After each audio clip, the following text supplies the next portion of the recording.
Today let's talk about bio availability. ఇది వినటానికి చాలా సైంటిఫిక్ పదంలాగా అనిపిస్తే కానీ it's very simple.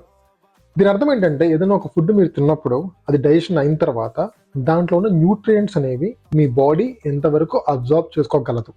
That is called bioavailability and it is measured by bioavailability index.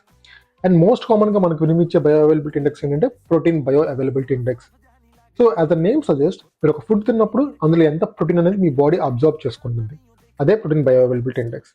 So ఇది ఒక్కో ఫుడ్కి ఒకలాగా ఉంటుంది. అండ్ మీకు ఎగ్జాంపుల్ కోసం చార్ట్ని డిస్ప్లే చేస్తున్నా, ఒకసారి చూడండి. ఆల్సో ఈ బయో అవైలబిలిటీ ఇండెక్స్ అనేది మీరు తీసుకునే ఫుడ్ ఫామ్ బట్టి కూడా మారిపోద్ది అనమాట.